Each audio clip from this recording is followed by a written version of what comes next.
And for more on what the future holds for ZTE, we're joined now by Tao Zhang. He's the director of Dow Ventures. Welcome to the broadcast. Thanks for having me. So ZTE feels like the U.S. response is unfair. What is your reaction to their statement? I would say yes and no. So yes, in the sense that this whole thing, because the ongoing trade dispute between the U.S. and China may have been politicized to a certain extent, but no, because it's fair games.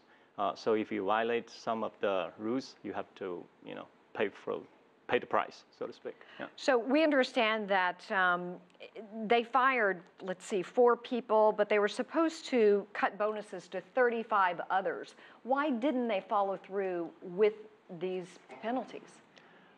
My understanding is that, I don't know what exactly is happening behind the doors.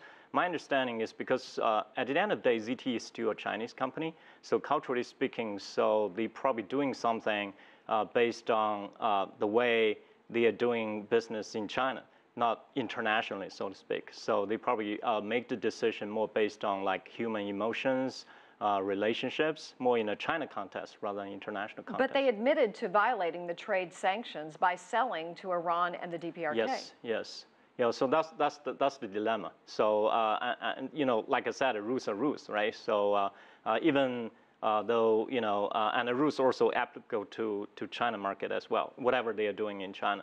So I guess it's a big omission on ZTE's part, especially I still see ZTE as pretty much a Chinese company trying to internationalize itself, but it's not there 100%. But if you look at the companies, international companies, the U.S. Commerce Department has punished over the past years.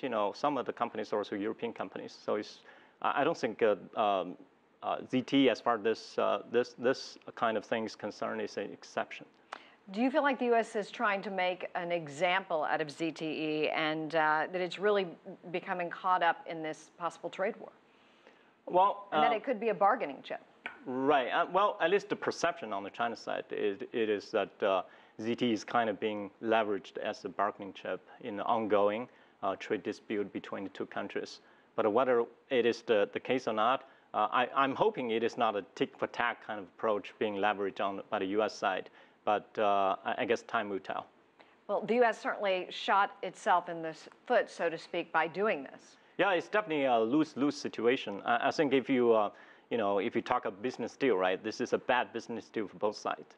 By punishing ZTE, with the ban, it is hurting a lot of U.S. companies because my understanding is at least half of the components and technology acquired by ZTE are from the U.S. side, from right, U.S. for companies. instance, like Qualcomm is used in about 70% of ZTE smartphones. Exactly. Qualcomm, Corning, Micron, Acacia, some of the small and medium-sized enterprises, are being also hit very severely because of this. So the company says it makes nearly a third of its revenue from the phones, and that it's really hurting them. How will they recover from this? I think it's going to definitely will be like a very challenging uphill battle for ZTE. Assuming that they won't be able to sort this out with the U.S. side.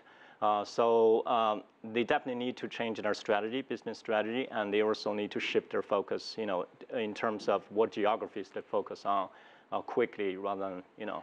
So let's say that they did switch to some other suppliers, which would require the handsets to be redesigned. It could take years for them to bring that to market. Exactly. Yeah. So will be very tough on ZTE as a company. So their phones use the Android operating system developed by Google, which is under the ban, may no longer be able to license its apps to ZTE. Do you feel like the U.S. Might be willing to negotiate, possibly? I don't know, so I think it's really up to the U.S. Commerce Department to whether they want to take a longer-term view to this or not. I hope they're going to take a longer-term view to this. Particularly, they need to take into consideration whatever is being perceived in China. So if the perception in China by this thing is cause a lot of misunderstanding, I think there will be a lot of backlash from the China side. Is there something that you can draw a comparison to? Has there been anything that has set precedent for a ruse like this, as you're talking about? I think this is, something. Well, if you look at a history, right? So I think this is something has been going on between the U.S. and China, but probably not to this degree, I would say, because as far as I can tell, the business relationship between U.S. and China very much more interlocked, with each other compared with the past years, compared with before. So their business interests are very much aligned with each other more than ever. So I think this is a big thing, and this will have big consequences. And hopefully it won't lead to big, unrecoverable, kind of consequences between the two countries. All righty. Well, Tao Zhang with Dow Ventures, thank you so much for your time. We really appreciate it. Okay.